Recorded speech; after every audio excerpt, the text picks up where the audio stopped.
యోహాను సువార్త 17వ అధ్యాయంలో ఈరోజు ఉంటాం మనం. యోహాను సువార్త 17వ అధ్యాయాన్ని మనం 3 భాగాలుగా చేసి దాన్ని ధ్యానించే ప్రయత్నం మనం చేస్తాం ఈరోజు. ప్రిపేర్డ్ బై ప్రేయర్, ప్రార్థనతో సిద్ధపరిచాడు. మనము చాలా విషయాలు ప్రార్థనతో మొదలు పెట్టడానికి ప్రయత్నం చేస్తాం, ప్రార్థనతో ముగించడానికి ప్రయత్నం చేస్తాం. యేసుక్రీస్తు వారు చేసినటువంటి ఈ ప్రార్థన సిద్ధపాటు ప్రార్థన. He prepared the next generation, he prepared his disciples, even he prepared himself by prayer. ప్రార్థనతో సిద్ధపరచుకోవడం, ఈ విషయాన్ని మనము ఈ 17వ అధ్యాయంలో నుంచి మనం నేర్చుకునే ప్రయత్నం చేస్తాం. యోహాను సువార్త 13వ అధ్యాయం నుండి 16వ అధ్యాయం వరకు యేసుక్రీస్తు వారు అనేకమైనటువంటి ప్రాముఖ్యమైనటువంటి విషయాలు, ఆయన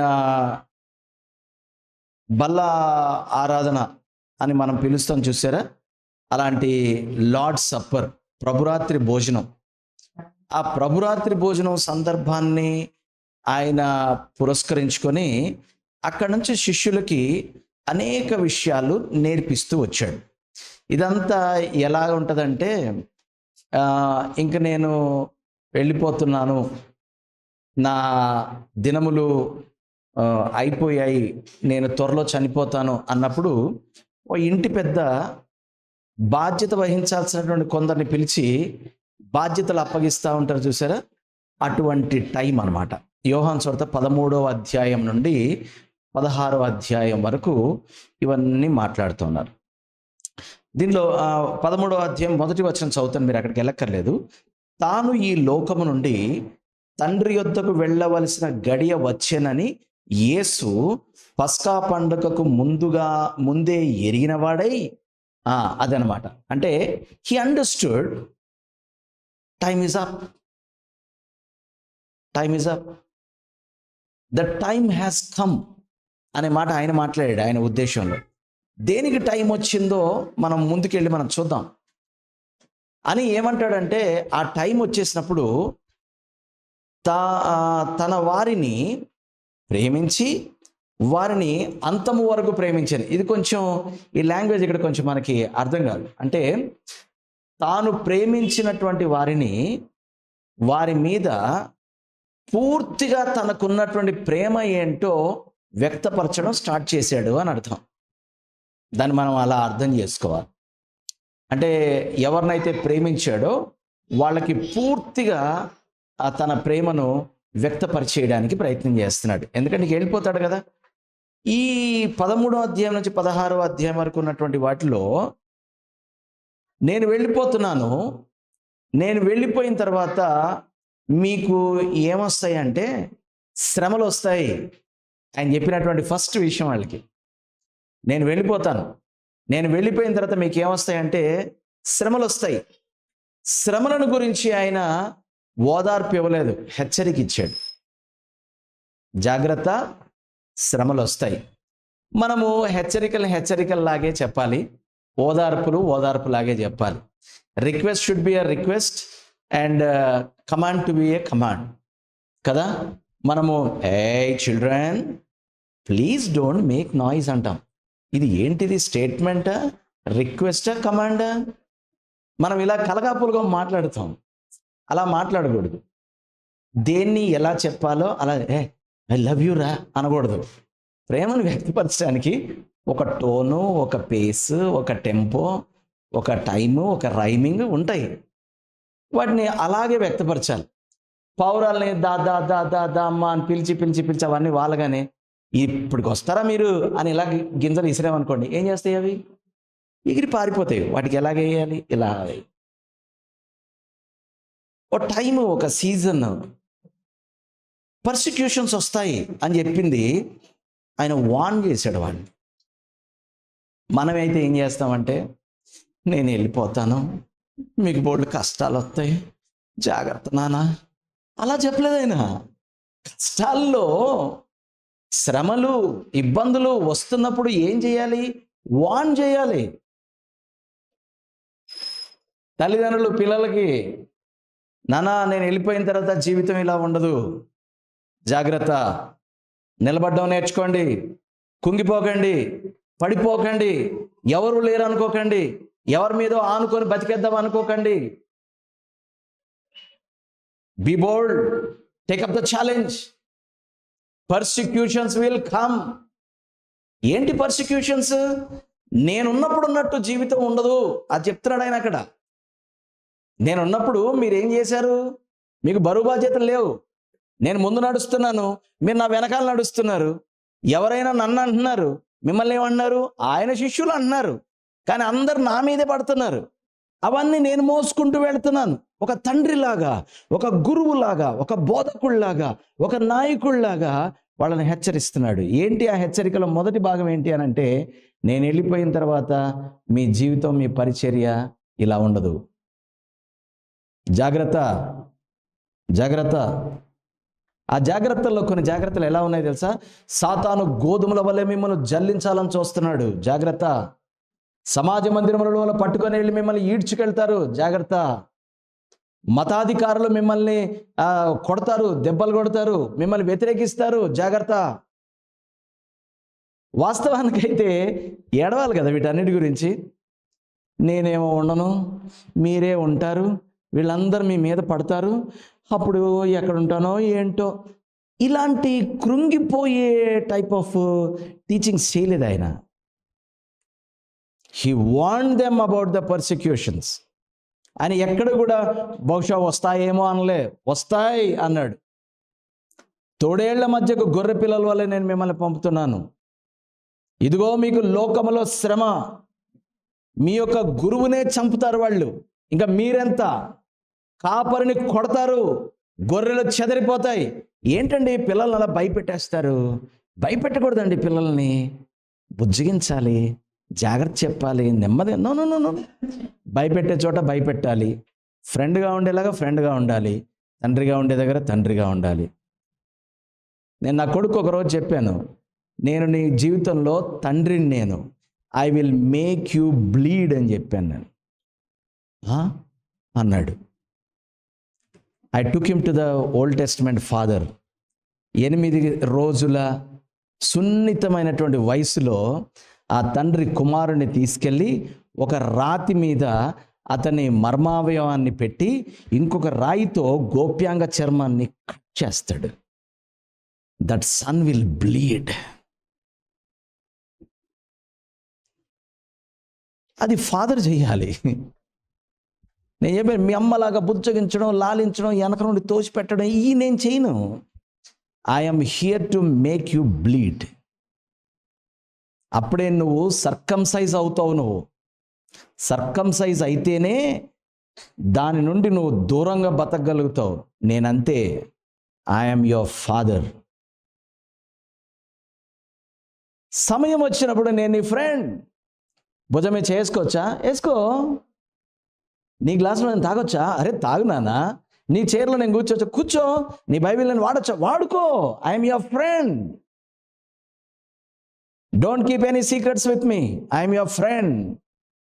come let's go for a dinner, let's go on a date. తీసుకెళ్ళి కూర్చో. మా క్లాస్ వాళ్ళు అందరూ సిగరెట్ తాగుతున్నారు డాడీ. ఏరా నీ కూడా తాగాలనిపిస్తుందా? ఏ బ్రాండ్ తాగాలో, దాన్ని ఎలా తాగాలో, ఆ పఫ్ లోపలికి ఎలా లాగాలో, అని లోపలికి ఎలా పీల్చుకోవాలో ఊపిరితిత్తుల నిండా, ఆ తర్వాత గుండ్రాలుగా ఎలా అని వదలాలో నేను నేర్పిస్తా. ఇద్దరం కలిసి తాగుదామా అని, చీచి వద్దు వద్దు అన్నాడు. మరి నేను తాగితే వద్దు, మరి నువ్వు తాగితే చెప్తున్నావు ఊరికే. తాగితే ఇద్దరం కూర్చొని తాగుదాం. చెప్పి ఎక్కడికి వెళ్దాం అని చెప్పు, కూర్చొని మందేద్దాం. మీరు చెయ్యరు కదా, మీకు అలవాటు లేదు కదా, మరి నువ్వు కూడా అలవాటు చేసుకోకు. I'm your dad. నువ్వు నడుచున్నప్పుడు, కూర్చున్నప్పుడు, పండుకున్నప్పుడు, లేచినప్పుడు నీతో మాట్లాడాల్సింది నేను, వాడు కాదు. I should be the influencer in your life. Warning వచ్చినప్పుడు వార్నింగే. ఫ్రెండ్షిప్ వచ్చినప్పుడు ఫ్రెండ్షిప్పే. ఒక్కొక్కసారి వచ్చి అంటాడు, కాదు కానీ ఒక స్నికర్ కొని నాకు అంటాడు. ఏంటది స్నికర్ అంటే? నేను చెప్తా, అది అడగడానికి అంతెందుకు ఫీల్ అవుతున్నావు? I'm your friend. మీరు బేస్ వాయిస్ వేసి మాట్లాడితే నాకు భయం అవుతుంది. నేను ఎక్కడ బేస్ వాయిస్ వేసాను? నాకు ఎక్కడ ఉంటుంది బేస్ వాయిస్? పీల గొంతున్నది అంటే బాబు అంటేనంటే ఆడికి బాగా అనిపిస్తుంది అంట. వెళ్ళిపోయే ముందు యేసుక్రీస్తు వారు భావోద్రేక పూరితమైనటువంటి సెంటిమెంటల్ డైలాగులు వేసి శిష్యుల్ని మభ్యపెట్టడానికి ప్రయత్నం చేయట్లేదు. రాబోయే జీవితం గురించి, నో కరోనా, ఓన్లీ దేవుని కరుణ. ఇది అబద్ధం. ఇది there is corona, there is corona, be careful. ఇది నిజం. చెప్పాలా వద్దా? అలాగా మన మందిరంలోనికి కరోనా ప్రవేశించడానికి వీల్లేదు. యేసు రక్తంతో మనం కడిగేస్తాం. ఎన్ని అబద్ధాలు ఇవన్నీ! ఒక ఆయన తొక్కేస్తాడు, ఒక ఆయన కాల్చేస్తాడు, ఒక ఆయన సిలివేసేస్తాడు. ఈ అవ్వవి ఇవంతా. Warning should be a warning. నేర్చుకుంటున్నాం మనం. ప్రార్థన పూర్వకంగా ఆయన సిద్ధపరిచే చోట ఆయన చెప్తున్నాడు అనమాట. ఏంటి? నేను వెళ్ళిపోతున్నాను, తస్మాత్ జాగ్రత్త. మీ జీవితం ఏమంతా పూల పాన్పులాగా, ఎర్ర తివాచి మీద నడకలాగా ఉండదు. No no no no no. చాలా కష్టపడతారు, ఎందుకంటే నేను ఉండను కదా. అయినను ధైర్యం తెచ్చుకోండి. నేను లోకాన్ని జయించాను అనే విషయాన్ని మీరు జ్ఞాపకం చేసుకోండి. దీన్ని వాక్యంలో ఏమంటున్నాడంటే, ఆయన ప్రేమించిన వారిని కంప్లీట్గా ప్రేమించాడు అని అంట. అంటే ప్రేమిస్తే ఇలాంటి చెప్పాలి. ప్రేమిస్తే ఆ తర్వాత ఏం చేశాడు? నేను వెళ్ళుట మంచిది, నేను వెళ్ళిపోతున్నాను కాబట్టి మిమ్మల్ని అనాథలుగా ఏం వదిలిపెట్టను. నేను మీ కొరకు ఆదరణకర్త వస్తాడు. A prediction about the arrival of the Holy Spirit. నేను వెళ్ళిపోయినంత మాత్రం మీరు ఒంటరి అయిపోతారని అనుకోకండి. కంఫర్టర్ వస్తాడు. ఆయన మిమ్మల్ని నడిపిస్తాడు, మిమ్మల్ని ఎనేబుల్ చేస్తాడు. మిమ్మల్ని మీకు అప్పగించిన పనిని మీరు సంపూర్తి చేయడానికి కావాల్సిన సామర్థ్యాన్ని ఆయన ఇస్తాడు. Don't worry about that. నేను వెళ్తాను, కానీ నా ప్రెజెన్స్ ఎప్పుడు మీతోటే ఉంటుంది. వార్నింగ్ ఇస్తూనే ఇంకొక కంఫర్ట్ కూడా తీసుకొస్తున్నాడు. ఇది వచ్చేలోపు ఏమవుద్దో తెలుసా? మనలో ఒకడు ఉన్నాడు, వాడు నన్ను పట్టిస్తాడు అని ప్రిడిక్ట్ చేస్తున్నాడు. ప్రభు నేనా నేనా నేనా ఎందుకురా తొందరపడతారో? ఒక్క రాత్రి ఉండండి, కాసేపు ఆగండి, బయటకు వచ్చేస్తుంది. మరి తెలుసు కదా ప్రభు, ముందే వాడిని ఉద్యోగాలు తీసేయచ్చు కదా. ఆడి పని చేసుకొని యేసుక్రీస్తుని అప్పగించడానికి ఇస్కరియోతు యూదాని దేవుడు పుట్టించలేదు. ఆయన 12 ఏర్పరచుకొనలేదా? అయితే వారిలో ఒకడు దొంగ. కొందరు పేతురులు ఉంటారు, కొందరు యోధాలు ఉంటారండి, కొందరు యోహానులు ఉంటారు. ఏముంది, దేవుడు నన్ను ఇస్కరియోతు యోధాలాగా ఎంచుకున్నాడేమో. దేవుడు ఎంచుకోడు, అది నీ చాయిస్. అది ఇస్కరియోతు యూదా తానే ఆ రోల్ తీసుకోవాల్సిన అవసరం లేదు. That was his choice. That was not the will of God over his life. No. అలా గనక అయ్యి ఉంటే పాత నిబంధనలు రాసి ఉండేవాడు, ఇస్కరియోతు యూదా అనువాడు యేసును అప్పగించును అని. అలా లేదు. He made a choice.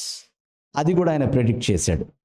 అదంతా అయిపోయిన తర్వాత ఇప్పుడు 16వ అధ్యాయంలోకి వచ్చినప్పుడు అంటాడు, మీ హృదయములను కలవరపడనీయకండి, వెరవనీయకండి, మీరు అభ్యంతర పడకండి. అభ్యంతరం, స్టంబ్లింగ్.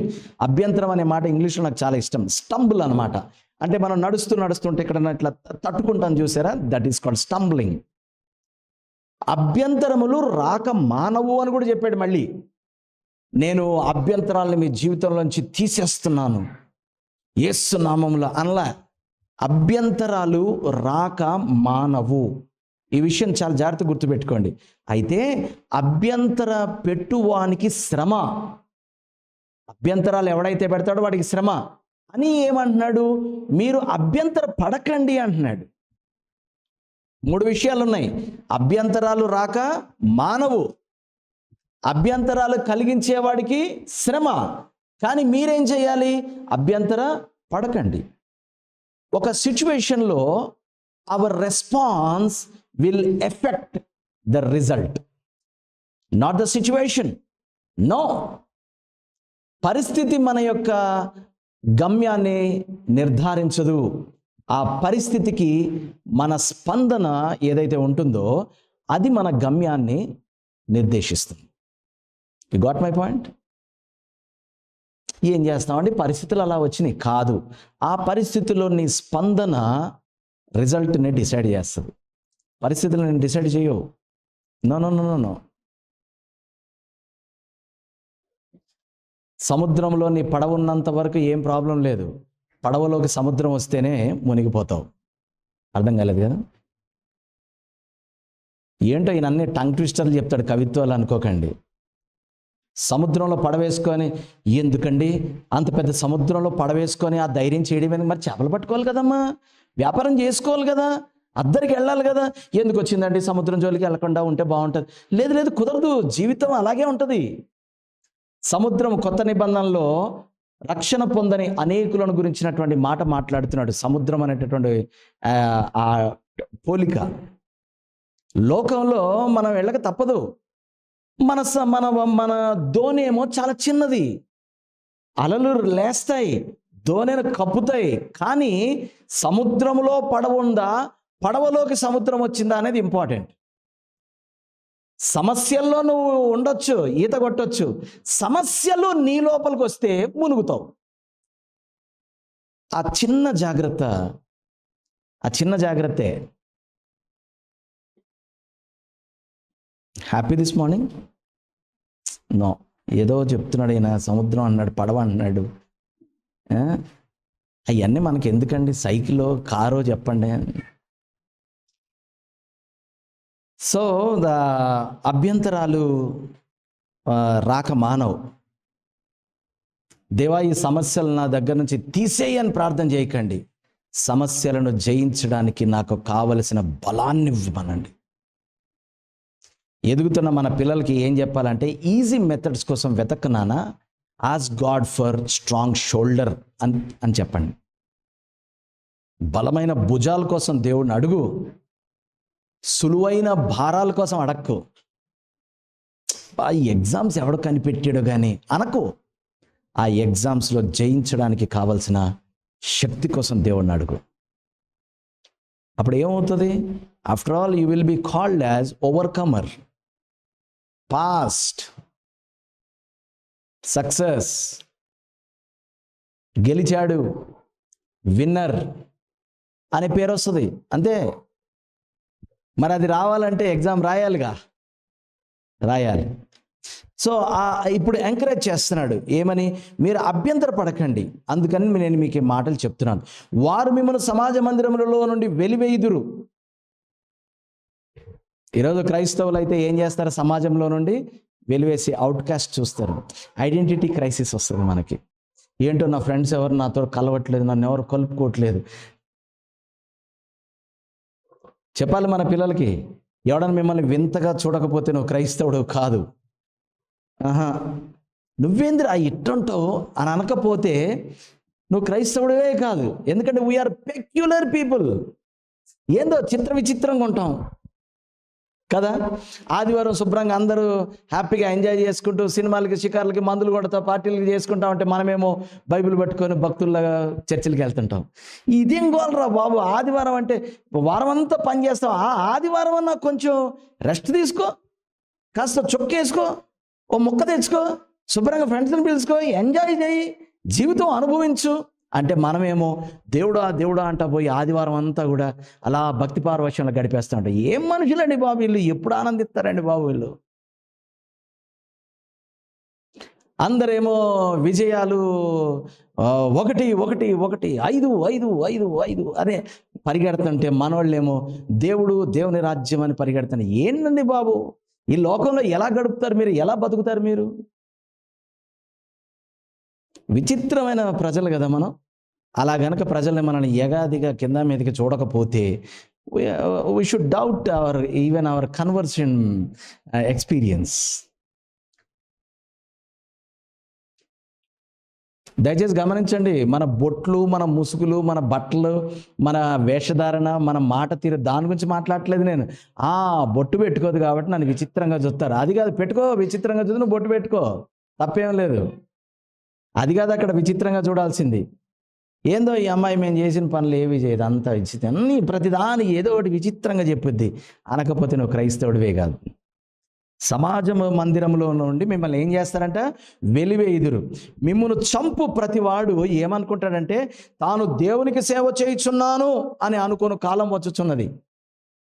మనల్ని చంపి ఏమనుకుంటాడంట?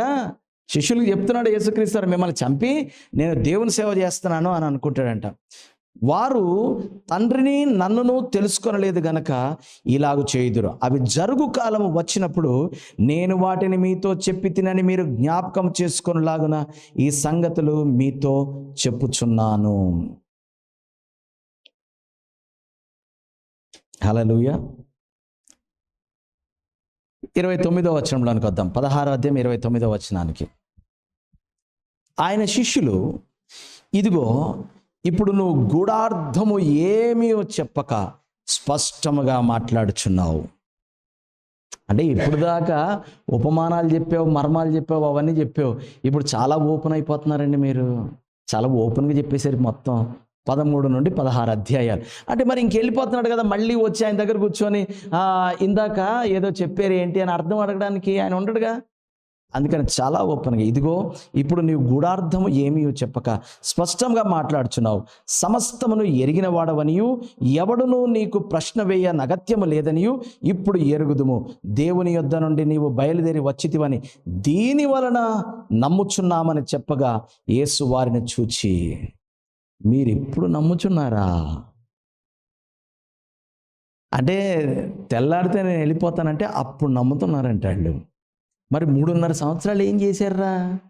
తిరిగావు నీ వెనకాల, దేనికన్నా పనికి రాకపోతావా? ఏదో ఒక రోజున మా యూదులకు రాజు అవ్వకపోతావా? మమ్మల్ని, మా జీవితాల్ని ఉద్ధరించకపోతావా అని ఎదురు చూసాం. కానీ ఇప్పుడు అర్థమైంది, ఎందుకంటే చాలా స్ట్రైట్గా చెప్పేస్తున్నావు నువ్వు. ఇప్పుడు అర్థమైంది నువ్వెవరు, నువ్వేంటి, నువ్వు ఎందుకు వచ్చావు అనేది అర్థమైపోయింది. మేము నమ్ముతున్నాం. ముగింపు మాట 33వ వచనం, 16:33. నా యందు మీకు సమాధానం కలుగునట్లు ఈ మాటలు మీతో చెప్తున్నాను. అయ్యా, ఇవన్నీ ఎందుకు చెప్తున్నాను? వార్నింగ్స్ కానీ, ప్రిడిక్షన్స్ కానీ, ఎంకరేజ్మెంట్స్ కానీ, ఇవన్నీ ఎందుకంటే మీరు సమాధానంగా ఉండాలి, అందుకు చెప్తున్నాను నేను.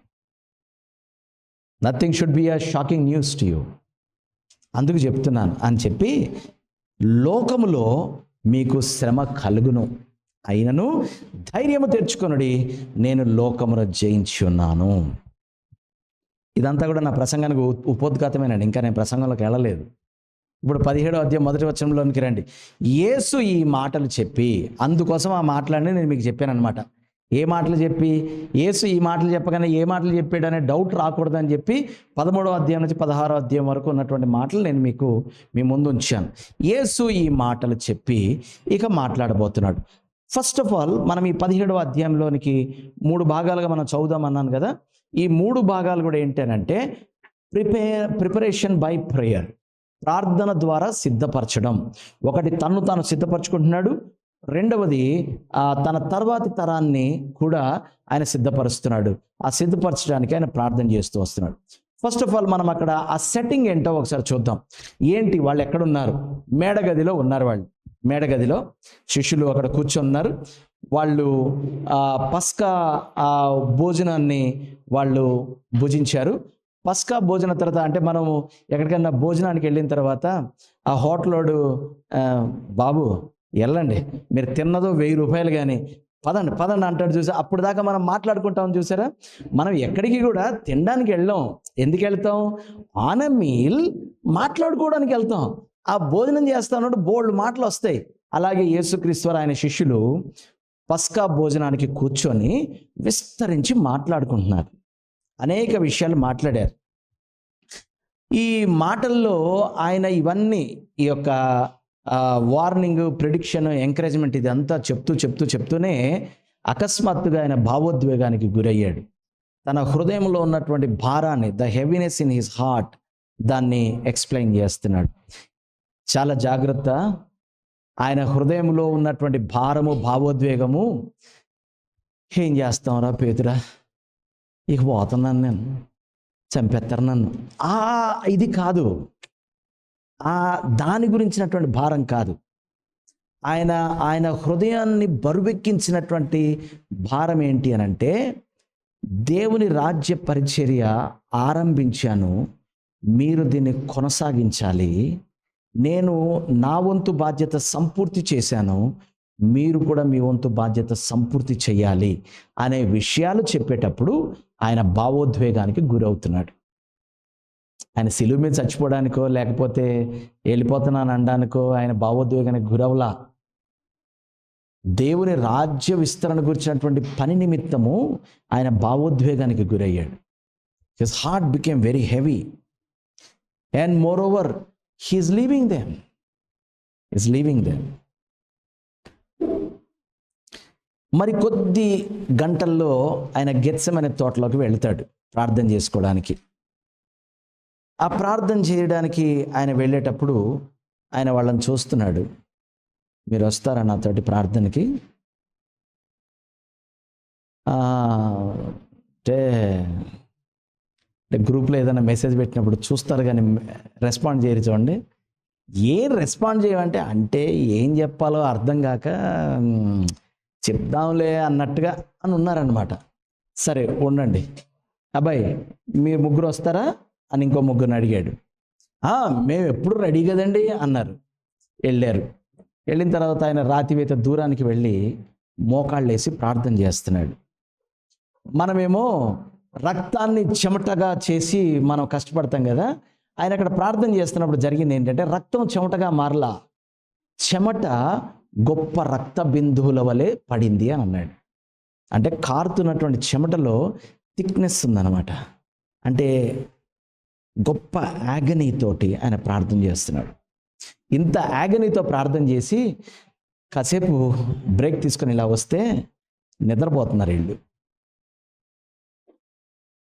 లేవండిరా బాబు, నేను ప్రేయర్ చేసుకుంటున్నాను కదా, మీరు ఏమరపాటుగా ఉన్నప్పుడు మీకోసం నేను ప్రార్థన చేశాను, ఇప్పుడు నేను చాలా ఆనెస్ట్గా ప్రేయర్ చేసుకున్నాను, నాతోటి ఏకీభవించండి రా కాసేపు అని మళ్ళీ వచ్చాడు. నిద్రాభారము చేత వారి కనులు మూతపడిపోతున్నాయంట. సరే పడుకోండి. నేను ఈ సందర్భంలో నుంచి ఒకటి నేర్చుకున్నా. ఆల్మోస్ట్ ఎవ్రీ వీక్ నేను ఎక్కడో ఒక చోట ట్రైనింగ్ ప్రోగ్రామ్స్ చేస్తూ ఉంటాను. మరి ముఖ్యంగా మధ్యాహ్నం భోజనం తర్వాత కళ్ళు తెరిచి అందరూ ఇలా నిద్రపోతూ ఉంటారు. నన్నే చూస్తుంటారు, కళ్ళు తెరిసే ఉంటారు, కానీ ఇలా అంటుంటారు. నేను చెప్తాను, అమ్మా ఎవరైనా నిద్రపోతున్నట్లయితే హ్యాపీగా నిద్రపోండి, దయచేసి ఆ చైర్లో కూర్చోకండి, పడిపోతారు. చేతులున్న కుర్చీలో కూర్చొని వెనక్కి గోడకేసుకొని ఆనుకొని నిద్ర, ఎవరు వేరే వాళ్ళు డిస్టర్బ్ చేయకండి. మీరు ట్రాక్టర్లు, ప్రొక్లైనర్లు ఇవన్నీ స్టార్ట్ చేసి వేరే వాళ్ళు డిస్టర్బ్ చేయకండి, పడుకోండి, హ్యాపీగా నిద్రపోండి అని చెప్తాను. అంతేగాని నువ్వు ఇలా ఉండి అన్నావు అనుకో, పక్కోడు ఏమైంది అని అంటది, సింహం గర్జించింది. ఓహో, అంటే సింహం గర్జించగానే ఒక సినిమా స్టార్ట్ అవుతుంది కదా. ఏంటో సినిమా? బోయపాటి సినిమా కాదు. టైటిల్స్లో సింహం ఇలా గర్జించగానే ఒక హాలీవుడ్ మూవీస్ స్టార్ట్ అవుతాయి. ఓకే, సో వదిలేసేయండిలే, ఎందుకులే. సరే, వాళ్ళు నిద్రపోతుంటే యేసుక్రీస్తు ఏమన్నారు? మోకాళ్ళు ఉన్న వాళ్ళందరూ మోకరించండి, చేతులు ఉన్న వాళ్ళందరూ చేతులు ఎత్తండి, హృదయం ఉన్న వాళ్ళందరూ మెలకు ఉండండి అన్నాడా? బాబు పడుకోండి. ఆ గెత్సెమనే తోటలో ఆయన ప్రార్థన చేస్తున్నాడు. Very అగనైజ్డ్ prayer. ఎందుకో తెలుసా? సృష్టి ఆరంభం నుండి తండ్రిని విడిచి ఏనాడు లేడు. ఇప్పుడు కూడా మానవ స్వరూపంలో ఉన్నాడు, కానీ తండ్రియు నేను ఏకమై ఉన్నాం. ఆయన ఏమి చేయటం నేను చూస్తున్నానో అవే అలాగే నేను చేస్తున్నాను. కానీ రేపేం జరుగుద్దో తెలుసా? పాపము ఎరుగని నేను పాపముగా మారుతాను. పాపిగా కాదు, పాపముగా మారుతాను. ఆ పాపముగా ఉన్న నన్ను చూసి ఆయన క్షణకాలము ముఖం తిప్పుకుంటాడు. ఆ సంగతి నేను భరించలేను. ఆయన అలా ముఖం తిప్పుకుంటే కానీ మీరందరూ కూడా నా తండ్రితోటి ఏకమవ్వలేరు. వా తండ్రి, ఈ గిన్నె, ఈ రోల్ లేకుండా ఇంకో ఆల్టర్నేటివ్ లేదా అని వేడుకుంటున్నాడు అక్కడ.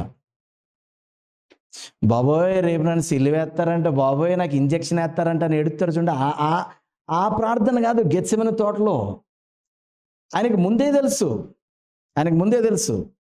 12 ఏళ్ల వయసులో ఏమన్నాడు? నేను నా తండ్రి పని మీద ఉండాలన్న సంగతి మీకు తెలీదా అన్నాడు. He knows. నీ హృదయంలో నుండి కత్తి దూసుకొని పోతుందని తల్లికి చెప్పినప్పుడు ఆ సంగతులు ఆమె హృదయంలో తలపోసుకొని కుమారుతో మాట్లాడకపోయి ఉంటుందా? He knows everything. He knows that agonizing death on the cross. He was not worried about that. కానీ సృష్టి ఆరంభం నుండి ఏనాడు కూడా తండ్రితోటి క్షణకాలం కూడా ఎడబాయలేదు. కానీ ఒక ప్రవచనం ఉంది, క్షణమాత్రం నేను నిన్ను వదిలేస్తాను, ఆ తర్వాత గొప్ప వాత్సల్యంతో నేను హత్తుకుంటా. ఆ క్షణం ఎలా వదిలేయాలి? నేను నిన్ను వదలకపోతే నేను వాళ్ళని పట్టుకోలేను నాయన.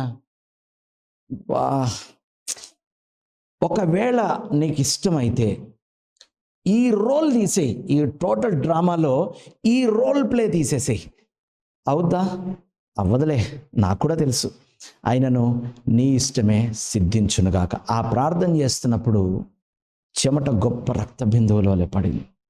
ఆయన వేదన పడుతూ ఆ గెత్సెమనే తోటలో ప్రార్థన చేస్తున్నాడు.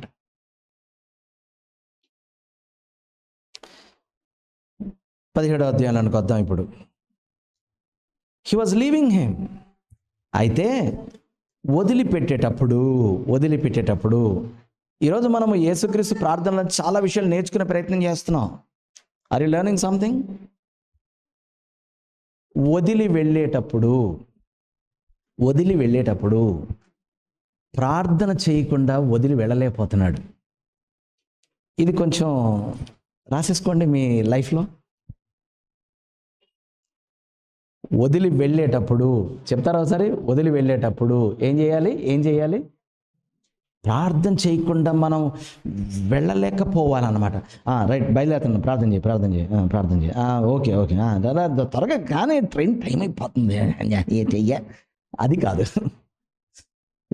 వెళ్ళిపోయి యేసుక్రీస్తు వారు he was a man of prayer కదా. ఆయన అలవాటు చొప్పున పెందలక్కడని ప్రతి దినము ఇంకా చీకటి ఉండగానే పలానా ఒలీవల తోటలో ఆయన ప్రార్థన చేయిచుండెను. ఆయన అరణ్యమునకు పోయి ప్రార్థన చేయిచు రాత్రి గడిపాను. He was a man of prayer. He always use to pray.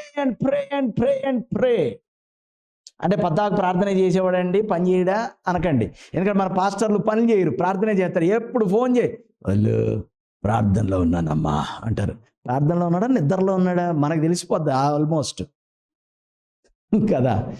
అంటే మేము ఇంకా లెగలేదమ్మా అని చెప్పాలంటే అవమానంగా ఫీల్ అయ్యి ఏమంటామంటే, ఇప్పుడే ప్రేయర్ చేసుకుంటున్నాను చెప్పండి అంటాం అన్నమాట.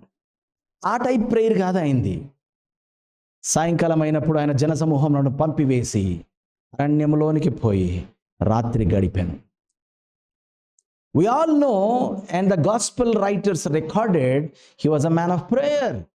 కానీ ఈ ముగింపు ప్రార్థన ఏదైతే ఉందో త్వరగా ప్రభువానికి స్తోత్రం మాకు ఆత్రం ఏరా వడ్డించరా, ఆ టైపు ప్రేయర్ కాదు ఇది. ఎందుకంటే అక్కడ వండుతున్నప్పటి నుంచే ఊరింతలు వచ్చేస్తుంటాయి. ఇక వడ్డించేటప్పుడు ఇక ఒకడు ఇప్పుడు ప్రార్థన మొదలెట్టాడు అనుకోని సింపుల్ ప్రేయర్ చేయండి, ప్రభువానికి స్తోత్రం నాయనా మాకు ఆత్రం నాయనా అని చెప్పేసి ఆ టైప్ ప్రేయర్ చేయట్లేదు ఆయన. ఆయన చేసిన ప్రార్థనలో అతి దీర్ఘ ప్రార్థన అంటేనే దీర్ఘ ప్రార్థన, అతి దీర్ఘ ప్రార్థన ముగింపు ప్రార్థన. సో ముగింపులో ప్రార్థన చేయండి, ఓకేనా? ఎలాంటి ప్రార్థన చేయాలి ముగింపులో? గట్టిగా చెప్పండి ఒకసారి. ఎలా చేయాలి? టైం అయిపోతుంది, ట్రైన్కి త్వరగా 4 ముక్కలు. ఆ ప్రభా మేము వెళ్తున్నాను, మాకు తోడుగా ఉన్నాయన. నువ్వు అన్నా అనకపోయినా ఆయన తోడుగానే ఉంటాడు. ఆయన సదాకాలం నేను విడువను ఎడబాయను కదా. ఇంకేందుకు ఏడుపు కొట్టు ప్రార్థన చేసేది, ఏదో ఏదో ఏమంటారు ముఖస్థుతి అంటారు చూసారా, ఆ ముఖస్థుతి ప్రార్థన చేయకండి. ఒకవేళ మీకు ప్రార్థన చేయడానికి టైం లేకపోతే చేయకండి, వెళ్ళిపోండి అంతే.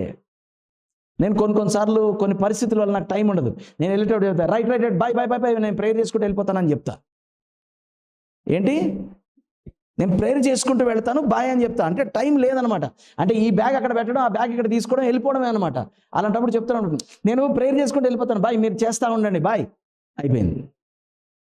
ఇక్కడ కూడా కొందరు చేస్తూ ఉంటారని నాకు తెలుసు. వెళ్ళిపోయి ఆ బ్యాగ్ అలాగా బస్సులోనూ ట్రైన్లలో పడేయగానే కాసేపు అలా కూర్చొని ప్రేయర్ చేసుకొని ఆ తర్వాత సర్దుకొని శుభ్రంగా పడుకో. అంతేగాని నో ఆత్రం ప్రేయర్స్. అంటే ఇప్పుడు ప్రేయర్ చేసుకోకుండా అడుగు బయటికి అడుగు పెట్టగానే పిల్లి అడ్డొచ్చి, కుక్క అడ్డొచ్చి, లారీ అడ్డొచ్చేసి, ఆటో గుద్దేసి అయిపోతానేమో, ఆ భయం ప్రార్థనలు చేయకండి. ఉద్దేశపూర్వక ప్రార్థన చెయ్యాలి. ఆయన ప్రార్థన చేస్తున్నాడు. ఎలా ప్రార్థన చేస్తున్నాడు మనకు చాలా వ్యతిరేకమే ఈయన. చూద్దాం ఏంటో. యేసు ఈ మాటలు చెప్పి ఆకాశం వైపు కన్నులెత్తి, కళ్ళు మూసా కన్నులెత్తే మనము ప్రార్థన అంటే తల దించి కళ్ళు మూసి ప్రార్థన చేస్తాం. ఆయన ఏం చేస్తున్నాడు, తల ఎత్తి కన్నులు తెరిచి. చాలా విచిత్రమైన మనిషి ఈయన. సినిమాల్లో కనబడ్డట్టు, చర్చిల్లో కనబడ్డట్టు ఉండే యేసు ప్రభు కాదు ఈయన. బైబిల్లో ఉన్న యేసు ప్రభు చాలా వేరే ఉంటాడు, అసలు చాలా వేరే ఉంటాడు. ఒకసారి ఒక ఆయన వచ్చాడు, అవునండి మేము కైసర్ కట్టాలా, మీ దేవాలయాన్ని కట్టాలా పన్ను అంటే, ఏది ఒక కాయిన్ తీసుకురా అని అంటే, ఆ కాయిన్ నాకు ఎలా అనిపిస్తుంది తెలుసా, ఆ కాయిన్ ఇలా ఇలా అంటారు చూసారా, అలా అన్నాడేమో అనిపిస్తుంది నాకు. అంటే ఆ కాయిన్ ఇలా తీసుకురా అని చెప్పి ఇలా ఇలా అని, ఈ కాయిన్ మీద ఉన్నటువంటి గుర్తు ఎవరిది అంటే కైసర్ది, మరి కైసర్ది కట్టుకో, నాది నాకు గట్టు, ఏ క్వశ్చన్లు ఎత్తున్నావేంట్రా, అసలు ఏం రెబ్బలు ఉంటాడేమో అనిపిస్తుంది నాకు ఒక్కొక్కసారి. అంటే నాకు ఆయన దీన దరిద్ర యేసుక్రీస్తు ఎందుకో ఎక్కలేదు నాకు లోపలికి. దీన దరిద్ర యేసుక్రీస్తు అంటే తెలుసా మీకు, అమ్మలారా నా కోసం ఏడవకండి, మీకోసం మీ పిల్లలకు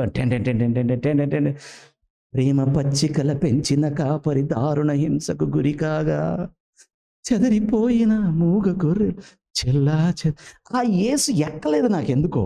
అంటే ఐ డోంట్ నో, ఎంత ఊహించుకుందామని బైబిల్ చదివినా కూడా అలా ఎక్కడన్నా ఉన్నాడా అని చూస్తే లేడు. ఆయన ఇలా వేసుకొని ఇలా వెళ్తుంటే ఆయన వస్త్రపు చెంగును ముట్టుకోవడానికి, వావ్. డెబెనాయిర్ అని, డెబెనైర్ అనేటటువంటి బుక్ కాదు, డెబెనాయిర్ అంటే కేరళలో మంచి ప్రశస్త వస్త్రాలు ధరించుకున్నటువంటి వ్యక్తి అనమాట, డెబెనాయిర్. వాళ్ళు అలా వేస్తే అంటే పెదరాయుడు టైప్ అనమాట. అంటే ఇలా వేస్తే యేసుక్రీస్తు అలా వేసుకొని సమాజ మందిరంలో వెళ్తుంటే ఆయన వస్త్రపు చెంగు, వావ్. యోహాన్ అంటున్నాడు, ఆయన చెప్పుల వారునైనా ఇప్పుటకు నేను యోగ్యుడని కాను. అసలు ఆ రోజుల్లో చెప్పులు ఎలా చేయించుకునేవాడో ఏంటి, నాకంతా ఈ టైప్ ఆఫ్ జీసస్ ఎక్కుతాడు, నాకేంటో అర్థం కాదు నాకు. ప్రతిరోజు వాళ్ళ ఇంట్లో 70 మంది అలా భోజనమునకు కూర్చున్నప్పుడు కదండి మినిమం.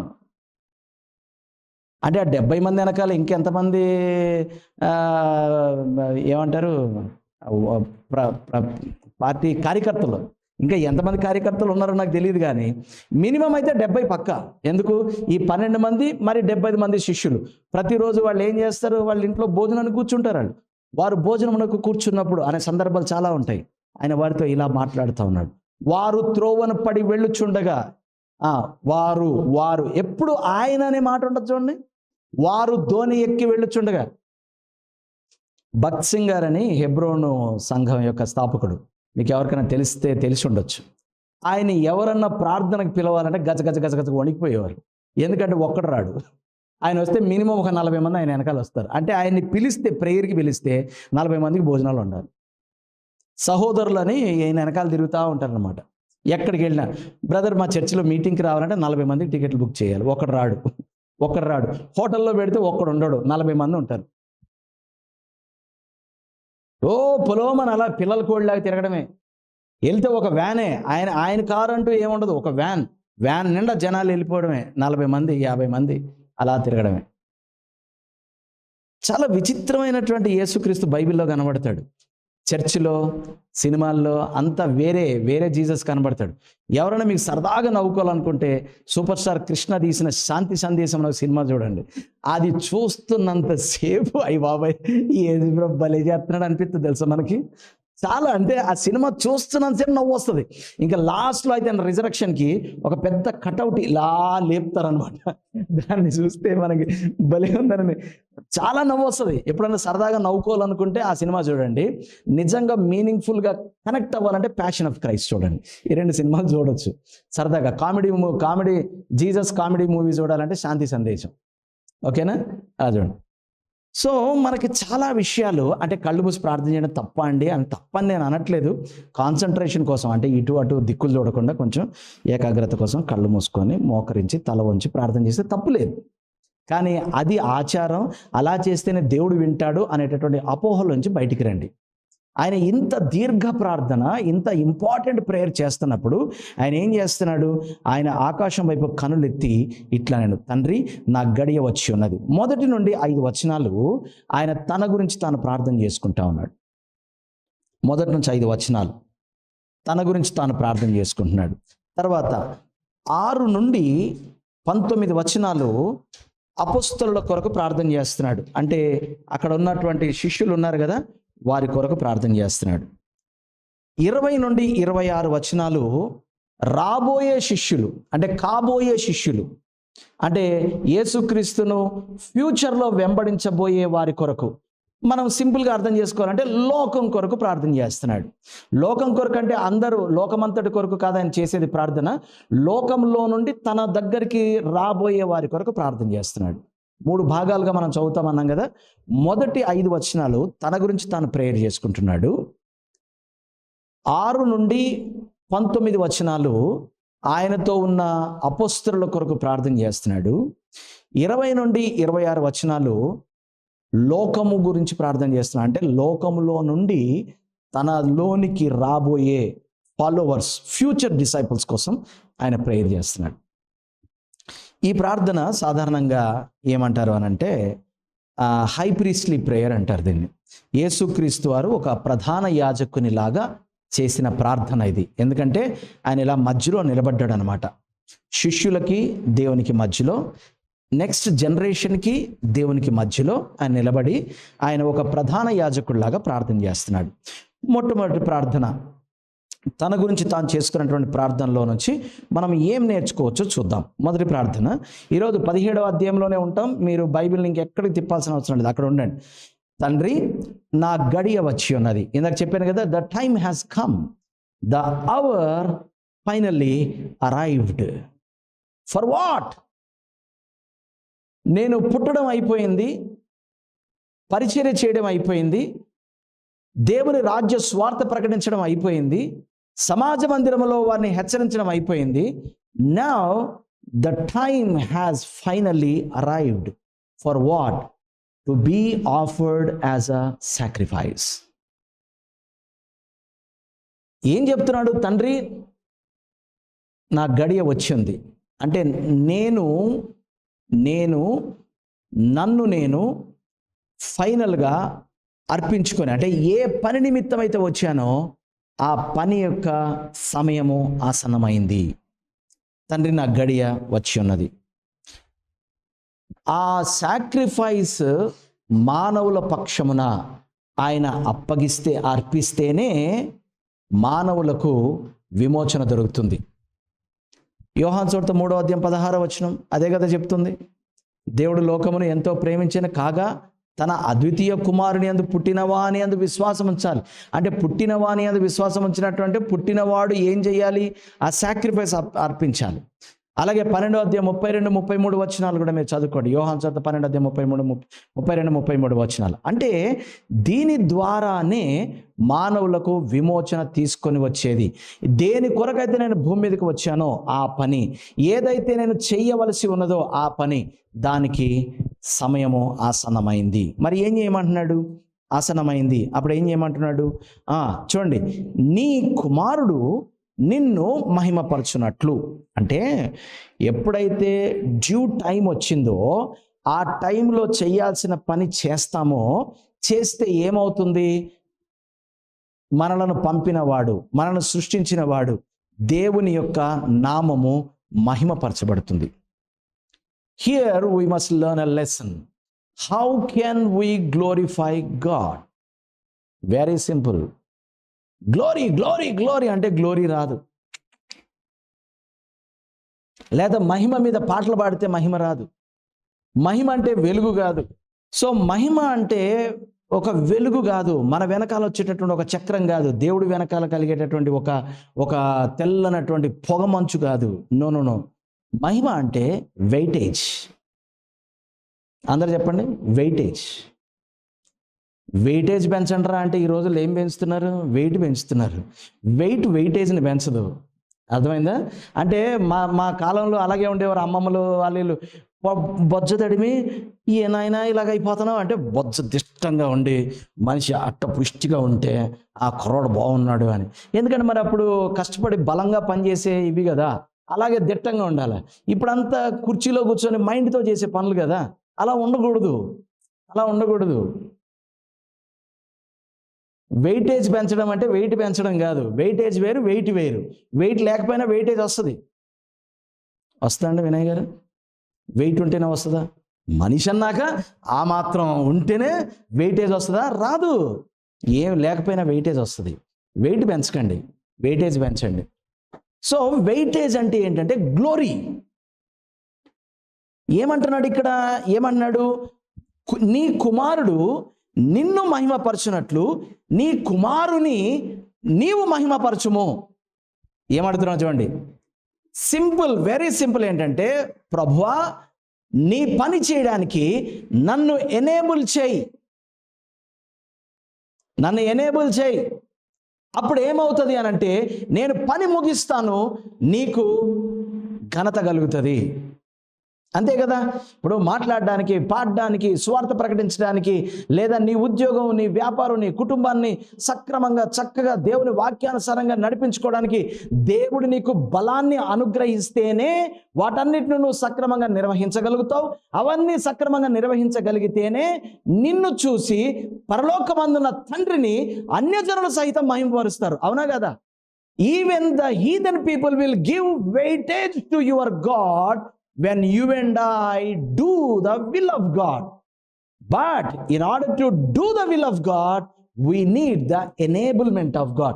Enablement of God ఎప్పుడైతే మన మీదకి వస్తుందో, ఆయన వరములు, ఆయన యొక్క శక్తి, ఆయన యొక్క సామర్థ్యాలు ఎప్పుడైతే మన మీదకి వస్తుంటాయో ప్రజలు ఇలా గుర్తిస్తారు. మోషే దిగి కిందకు వస్తుంటే అతని ముఖము సూర్యుని వలె వెలుగుతుండడం మనం చూడలేదా? బాబోయ్, ఏం జరుగుతుంది?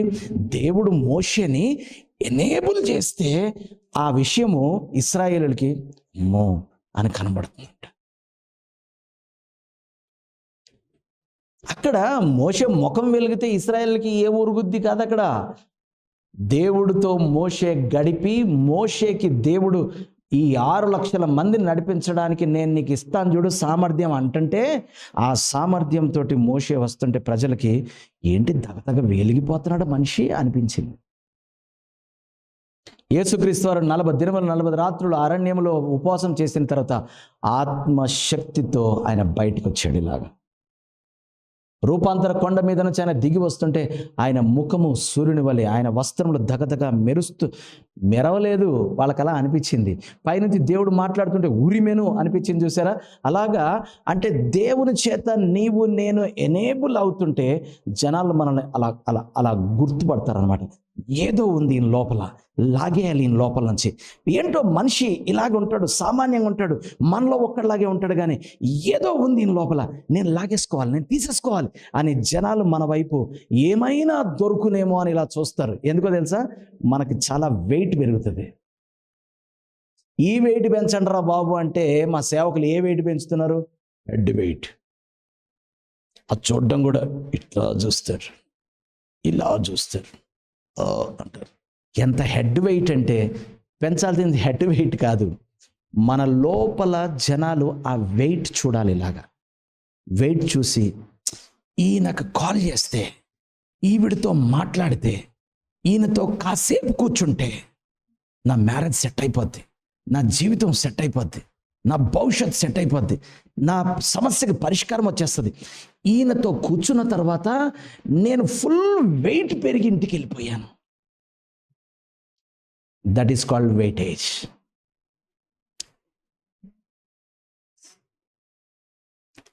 ఏదో చెప్తున్నారని అన్నట్టుందా? బాగుందా? ఏమండి, బాగుందా? సరిగా ఉందా? మంచిగా సరిపోతుందా? వెయిట్ గురించి మాట్లాడుతున్నాను. ఈ వెయిట్ వద్దు, ఈ వెయిట్ వద్దు. ఏ వెయిట్ కావాలి? ఆ వెయిట్ మనం పెంచితే పెరిగేది కాదు, ఆయనతో కూర్చుంటే పెరుగుద్ది. జనాలు ఆ వెయిట్ని మన లోపలిలాగా గుర్తిస్తారు. మనిషి ఇంతే ఉంటాడండి, ఆ స్వరం కూడా ఏం మీద, కానీ ఆ మనిషితో మాట్లాడితేనండి మనకు వెయిట్ పెరిగిపోద్దండి. మరి మనలో వెయిట్ ఉంటేనే కదా ఎదుటోడికి వెయిట్ ఇవ్వగలుగుతాం. అప్పుడు ఏమవుద్దో తెలుసా? ఆయన వెయిట్ పెరుగుద్ది. యేసుక్రీస్తు తన గురించి తాను చేసుకున్నటువంటి ప్రార్థన మన గురించి మనం చేసుకోవాలి. తండ్రి, కుమారుడు నిన్ను మహిమపరచునట్లు నీవు నన్ను మహిమపరచుము. మనం అడుగుతాం, ప్రభువా నాకు దయ్యములు వెళ్ళగొట్టే వరమీ ప్రభువా, స్వస్థత వరమీ ప్రభువా, అద్భుతాలు చేసే వరమీ ప్రభువా. ఎందుకు అవన్నీ నేను బిరుదులుగా పెట్టుకొని మీటింగులు పెట్టుకొని ధన సమీకరణ చేసుకుంటాను ప్రభువా. హే, వాటన్నిటి వల్ల వెయిట్ నీకు రాకూడదు. నీకు వస్తుందంటే అది దేవుని ఎనేబుల్మెంట్ కాదు, నువ్వు షో చేస్తున్నావని అర్థం. షో చేయడం, షో కొట్టడం ఇది వెయిట్ కాదు. చూద్దాం, ముందుకు వెళదాం. చూడండి ఏమంటున్నాడు. నీవు మహిమపరచుము, నీవు నీ కుమారుడికి ఇచ్చిన వారికి అందరికీ ఆయన నిత్య జీవం అనుగ్రహించినట్లు. చూసారా, నాకెందుకు వెయిట్ ఇమ్మంటున్నాడు, నన్నెందుకు మహిమపరచమన్నాడు? నువ్వు నన్ను మహిమపరిస్తే నేనేం చేస్తానంటే అందరికీ దాన్ని నేను పంచుతా. ఏం పంచుతాను? నిత్య జీవాన్ని పంచుతాను నేను. సో నిత్య జీవాన్ని పంచగలిగేటటువంటి సామర్థ్యాన్ని నువ్వు నాకు ఇస్తే నేను నిత్య జీవాన్ని నేను పంచుతాను. అనుగ్రహించినట్లు సర్వ శరీరుల మీద ఆయనకు అధికారం ఇచ్చితివి. అద్వితీయ సత్యదేవుడు అయిన నిన్నును నీవు పంపిన యేసుక్రీస్తును ఎరుగుటే కదా నిత్య జీవం అని బ్రాకెట్లో ఎక్స్ట్రా నోట్స్ ఇస్తూ, చేయుటకు, ఈ మాట అందరు నా వెనకాల చెప్పండి, చేయుటకు నీవు నాకిచ్చిన పని నేను సంపూర్ణముగా నెరవేర్చి భూమి మీద నిన్ను మహిమపరిచితిని. అది భూమి మీద దేవుణ్ణి ఎప్పుడు మహిమపరుస్తాం? చేయుటకు, ఆయన ఇచ్చిన పనిని సంపూర్ణముగా చేసి. హల్లెలూయా. చెప్పాను కదా, గ్లోరీ లార్డ్ అంటే ఆయన గ్లోరీ రాదు. చేతులు పగిలిపోయేలాగా చప్పట్లు కొడుతూ మహిమ మహిమ మహిమ మహిమ మహిమ మహిమ మహిమ మహిమ అంటే ఆయనకి మహిమ రాదు. సింపుల్గా వెళ్ళి చేయుటకు ఆయన నీకిచ్చిన పనిని సంపూర్ణంగా నెరవేర్చి భూమి మీద ఆయనకు మహిమను తీసుకొని రావాలి.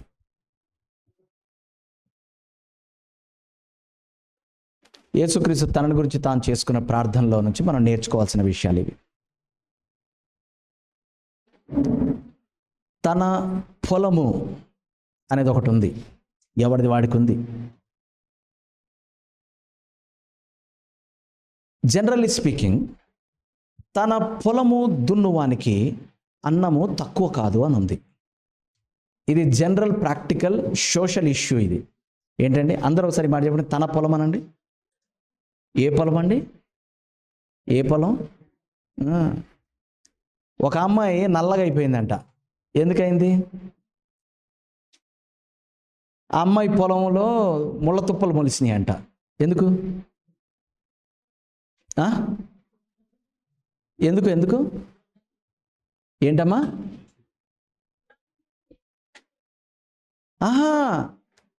నా అన్నలు నన్ను వారి పొలమునకు కావలి కత్తెగా ఉంచిరి,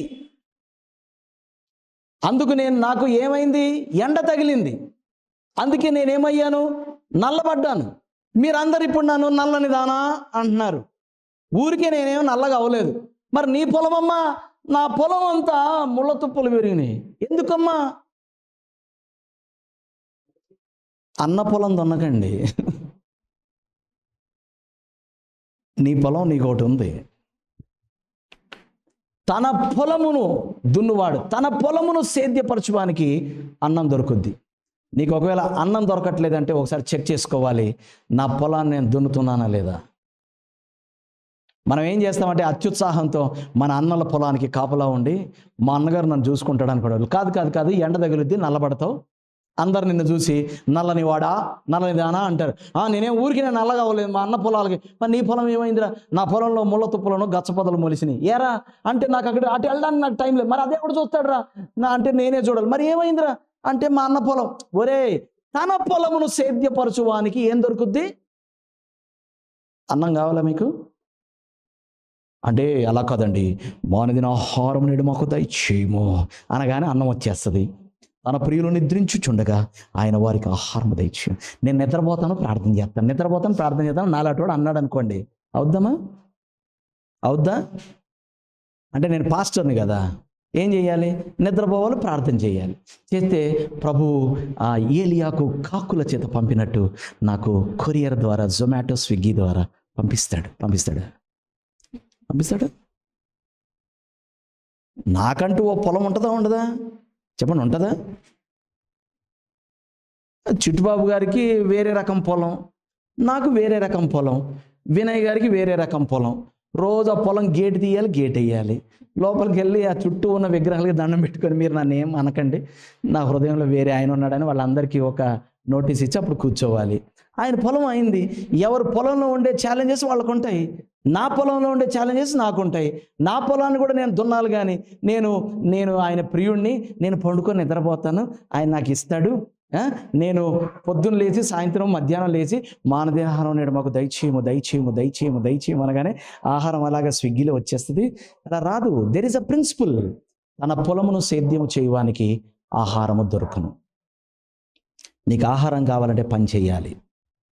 ప్రిన్సిపల్ ఇది. హే, ఆర్ యూ లెర్నింగ్ సంథింగ్? ఎవడన్నా ఏదైనా లేదు అంటున్నారు అని అంటే వెనక్కి తిరిగి చూసుకోండి, దాని కొరకు నేను పని చేశానా లేదా? ఆవిడకి ఏముందమ్మా, మెడలో రవ్వల నెక్లెస్ వేసుకొని తిరిగింది. నువ్వు రవ్వల నెక్లెస్ కోసం ఎప్పుడన్నా పని చేసావా? ఆలోచించండి ఒకసారి. అంటే మా పాస్టర్ల మధ్యలో మాట్లాడుకునే మాటలు చూసి చెప్తా ఉన్నాడు, వాళ్ళకి ఏముందండి, గవర్నమెంట్ ఎంప్లాయీస్ అయితే ఇప్పుడు ఏంటి చెప్పు, నెలకు ₹1,00,000 జీతం. ఎందుకు వస్తుంది చెప్పు? నెలకు ₹1,00,000 పొద్దుగూగులు పొద్దున సాయంత్రం దాకా పని. నువ్వు కూడా చెయ్యి, మరి పని నువ్వు కూడా చెయ్యి. పనివాడు జీతమునకు పాత్రుడు. సింపుల్ కదా. ఎప్పుడన్నా అంతలా రవ్వల నెక్లెస్ కోసం నువ్వు ఎప్పుడన్నా పని చేసావా? నాకు అంత పని చేసే టైం లేదండి. అంత రవ్వల నెక్లెస్ సంపాదించడానికి కావలసినంత పని చేసే సమయం నీకు లేనప్పుడు దాని గురించి నువ్వు ఆలోచించబాక. నువ్వు ఏదైనా మనకి కావాలి అనుకున్నప్పుడు దాన్ని సంపాదించడానికి కావాల్సిన పని మనం చేస్తున్నామా? ఆ పని నేను చేయట్లేదు, దాన్ని నేను ఆశించకూడదు. నేనే పని చేస్తున్నానో దాన్ని ఆశించాలి. ఆ రిజల్ట్స్ నాకు వస్తున్నాయి, సంతోషించాలి. పనివాడు జీతానికి పాదు. ఏ పని చేస్తే ఆ జీతమే వస్తుంది. పాలు పిండితే నెయ్యి వస్తుందండి? తేనె పట్టుకొని పిసికితే నెయ్యి వస్తుందా? తేనె పట్టు పిసికితే తేనె వస్తుంది. కానీ దీంట్లో కామన్ విషయం ఏంటంటే, ఎవడి పొలం వాడు సేద్యం చేసుకుంటే ఎవడికి దొరకాల్సిన అన్నం వాడికి దొరుకుద్ది, ఎవడికి రావాల్సిన జీతం వాడికి వస్తుంది. దానితోటి సంతుష్టిగా ఉంటే సంతుష్టి సహితమైనటువంటి జీవితము గొప్ప లాభ సాధనం. అప్పుడప్పుడు టైట్స్ పంపిస్తూ ఉంటారు కదా, దాన్ని బట్టి నేను ఏమి లెక్కేస్తానంటే, ఓహో వీళ్ళ ఆదాయం ఎంత అనమాట. మన చర్చిలో ఒక సిస్టర్కి ఫోన్ చేశాను, ఏంటి దీంతో ఎట్లా బతుకుతున్నాను అన్న. నాకు సరిపోతాయి అన్నది. అబ్బా, ఆ సంతుష్టి చూస్తే నాకు బాబోయ్, నిజం 15,000 అండి, చిట్టుబాబు గారు చెప్తున్నారు. 15,000 నాకు ఎక్కువ అవుతాయి అన్న ఒక్కొక్కసారి. బాబోయ్, ఇంత సంతుష్టిగా ఎలా బతకగలుగుతున్నారు? పక్కన చూసి డ్రెస్ ఎంత, 20,000, ఇష్టం కొనేస్తాను అనుకున్నావు అనుకో, ఆ 15,000 ఎట్ట బతుకుతావు నువ్వు? 15,000కి ఇంకో 15,000 అప్పు చేయాలి, అంతేనా? 15,000కి అప్పు చేసి నువ్వు 15,000 జీతగత్తివి 30,000 డ్రెస్ చేసి షో కొట్టాలి, అంతే. కొట్టాక అందరు చూసారా చూసారా చూసారా ఇప్పేస్తాను, ఇప్పేసి అప్పు కట్టేస్తాను అంత. ఎందుకు నువ్వు 1,500 డ్రెస్ కొనుక్కోవచ్చుగా? వాతలు చేయుటకు నీవు నాకిచ్చిన పని, నా పొలము, నా పని నేను చేస్తే నా జీతం నాకు వస్తుంది. వినయ్ గారి పిల్లలు చిన్న చిన్న పిల్లలు కాబట్టి టియాగో కొన్నాడు. ఆ రేంజ్కి మినిమం హ్యారియర్ ఉండాలి. ఆశ మంచిదే. ఆ హ్యారియర్ కోసం నువ్వేం చేయాలి? బైబిలు, మోకాళ్ళు, ప్రార్థన అన్నీ పక్కన పెట్టి ఏం చేయాలి? నెలకు 2 లక్షలు సంపాదించే ఉద్యోగం ఏదైనా చేసుకోవాలి. చేసుకుంటే ఒక 50,000 ఈఎంఐ కట్టుకుంటూ నువ్వు హ్యారియర్ కొనుక్కోవచ్చు. అంతేగాని ఇల్లు తిరుగుతా యేసు ప్రభు మంచి దేవుడు, యేసు ప్రభు మంచి దేవుడు, 5 రూపాయలు 2 రూపాయలు జేబులో పెట్టుకునేవాడు హ్యారియర్ కోసం ఆశించవచ్చా? తప్పది, తప్పు. వాళ్ళకి ఇచ్చాడు దేవుడు, మాకు ఎప్పుడు ఇస్తాడో అని దేవుడి మీద నిందేయడం కూడా తప్పు. చేయుటకు నీవు నాకు ఇచ్చిన పని. 2వ పాటలోకి వెళ్దాం. 6 నుండి 19 వచనాలు. 6 నుండి 19 వచనాలు. యేసుక్రీస్తు వారు శిష్యుల కొరకు ప్రార్థన చేస్తున్నారు. వెంటనే ఇప్పుడు లోకము నుండి నీవు నాకు అనుగ్రహించిన మనుషులకు నీ నామమును ప్రత్యక్షపరిచితిని. వారు నీ వారయుండిరి, నీవు వారిని నాకు అనుగ్రహించితివి. వారు నీ వాక్యమును గైకొని ఉన్నారు. నీవు నాకు అనుగ్రహించిన మాటలు నేను వారికి ఇచ్చున్నాను. వారు ఆ మాటలు అంగీకరించి నేను నీ యొద్ద నుండి బయలుదేరి వచ్చుతున్నాను నిజముగా ఎరిగి నీవు నన్ను పంపితివని నన్ను నమ్మిరి గనుక నీవు నాకు అనుగ్రహించినవన్నీ నీ వలననే కలిగినవని వారిప్పుడు ఎరిగి ఉన్నారు. నేను వారి కొరకు ప్రార్థన చేయుచున్నాను. ఈ మాటలోనికి వద్దాం. వారి కొరకు ప్రార్థన చేయుచున్నాను. మన సర్కిల్ ఆఫ్ ఇన్ఫ్లుయెన్స్ ఉంటుంది. మన సర్కిల్ ఆఫ్ ఇన్ఫ్లుయెన్స్, శిష్యులు, గురువులు అనే మాట పక్కన పెడదాం. మన సర్కిల్ ఆఫ్ ఇన్ఫ్లుయెన్స్ ఉంటుంది. ఒక వ్యక్తి మన జీవితంలోకి వచ్చిన, ఒక వ్యక్తి మనకు తారసపడిన ఇమ్మీడియట్ క్వశ్చన్ షుడ్ బి, ఈ వ్యక్తిని దేవుడు నా దగ్గరికి ఎందుకు పంపించాడు? ఈ వ్యక్తితోటి నాకెందుకు పరిచయం అయింది? చూడండి ఇక్కడ ఏం మాట్లాడుతున్నాడు. లోకములో నుండి నీవు నాకు అనుగ్రహించిన మనుష్యులు. మనం ఏమనుకుంటామంటే, మనం ఎవడో పరిచయం అయ్యాడండి, అది ఎందుకు పరిచయం అయ్యాడో నాకు అసలు అర్థం కావట్లేదు. అర్థం నీకెందుకు అవుద్ది? నువ్వు మోకాళ్ళేసి ప్రార్థన చేయాలి, దేవుని సన్నిధిలో అడగాలి. ప్రభా, పలానా వ్యక్తిని నా చర్చికి ఎందుకు పంపించావు? పలానా వ్యక్తిని నా జీవితంలోకి ఎందుకు పంపించావు? పలానా వ్యక్తితో నాకు పరిచయాన్ని ఎందుకు చేసావు? పలానా వ్యక్తి నాకు ఎందుకు తారసపడ్డాడు? పలానా వ్యక్తితో నేను ఎందుకు మాట్లాడాల్సి వచ్చింది? ఏంటి అసలు? ఆ వ్యక్తులు ఊరికినే మన దగ్గర రారు. ఊరికినే మన దగ్గర రారు. కొన్నిసార్లు మీరు ఇలాంటి సందర్భాలు జరుగుతాయి చూడండి.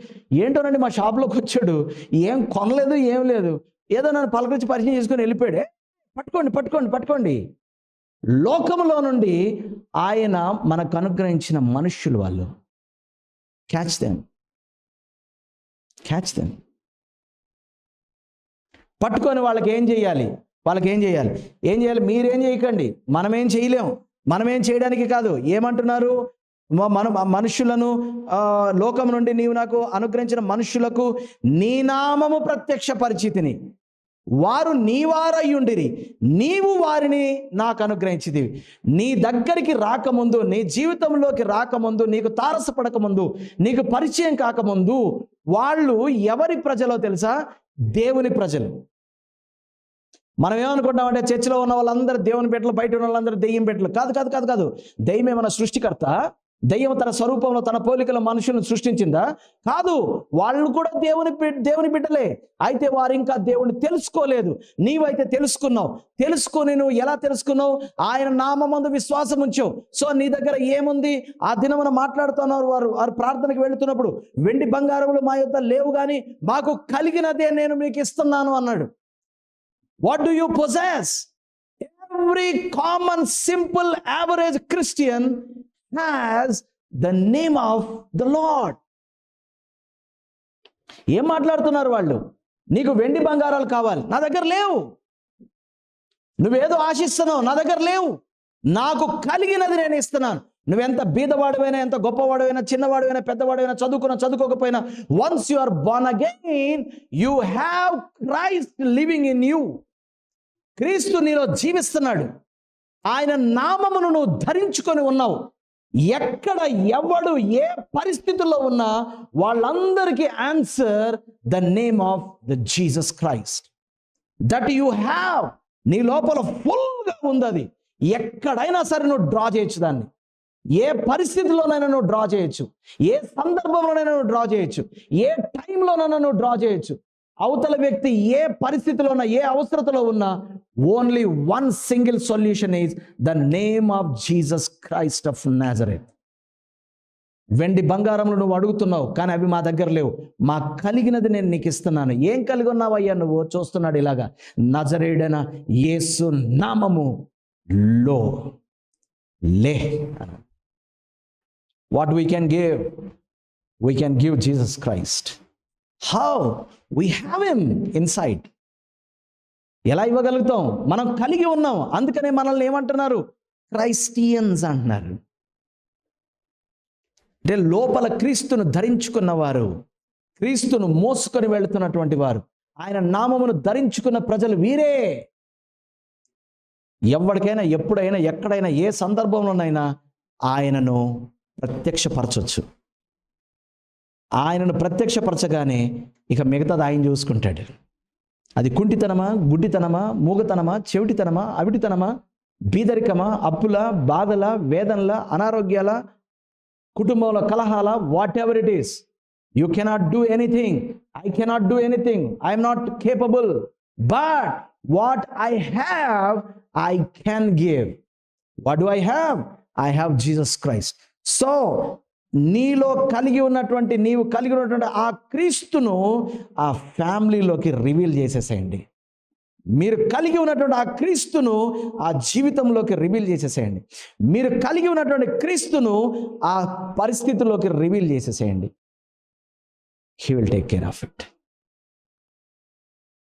వారు నీవారై ఉంటిరి, నీవు వారిని నా యొద్దకు పంపావు. నా దగ్గర ఏం లేదు, కానీ నాకు కలిగి ఉన్నదాన్ని నేను వాళ్ళకు ఇచ్చేస్తాను. ఇచ్చేసేయండి. దాచుకోవడానికి కాదు క్రీస్తు, బూట్లో పెట్టుకొని దాచుకోవడానికి కాదు. యేసయ్యని నా గుండెల్లో పెట్టి దాచుకుంటాను, గుండెల్లో పెట్టి దాచుకోవడానికి కాదు. ఆయన గుండెల్లో ఉంటాడు. నువ్వేం చేయాలి? ఆయన్ని అందరికీ ప్రత్యక్షపరచాలి. Distribute Christ to everyone. దాన్నే లోకం మత ప్రచారం అంటది.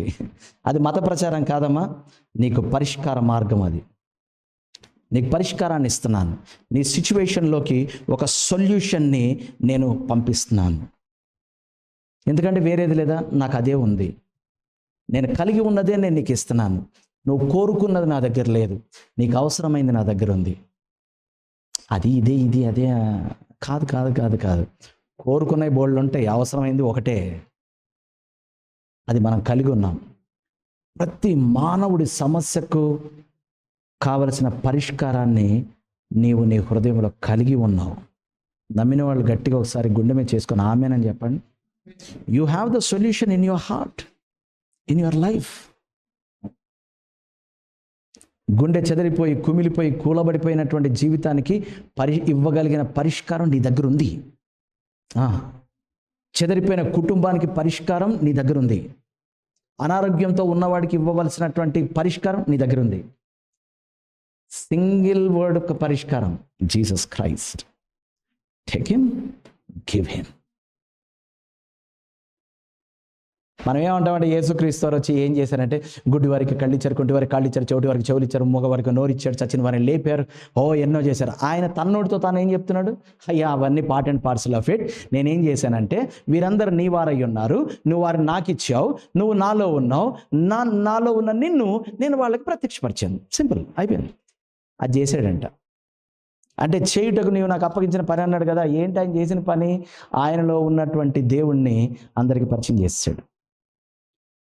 ఎలా పరిచయం చేశాడు? మీన్స్ అండ్ మెథడ్ చెప్తున్నాను.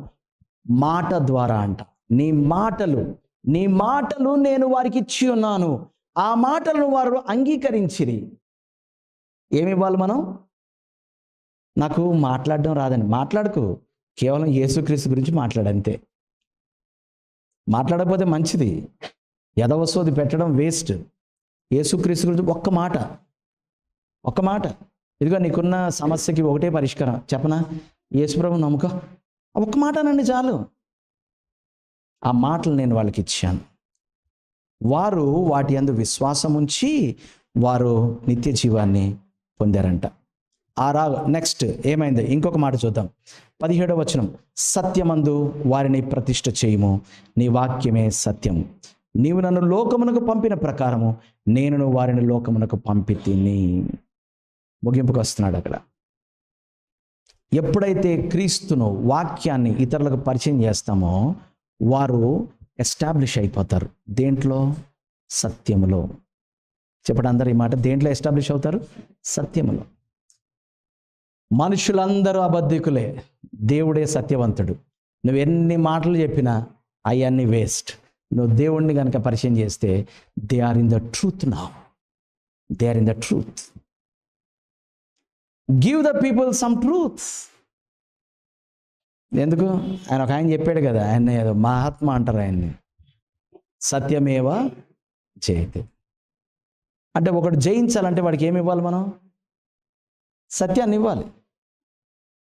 ఒక పెద్ద అధికారి అడుగుతున్నాడు యేసుక్రీస్తు అని చూసి, సత్యం అనగానేమి అంటే యేసుక్రీస్తు ఏమన్నారంటే, సత్యమును గురించి సాక్ష్యం ఇచ్చుటకు నేను వచ్చి తిని. అంటే సత్యం అనగానేమి అంటే బహుశా నేను అనుకుంటాను, అంటే నేను ఊహించుకునే యేసుక్రీస్తు సత్యం అనగా ఏమి అనగానే యేసుక్రీస్తు వారు ఇలా అనుంటాడు.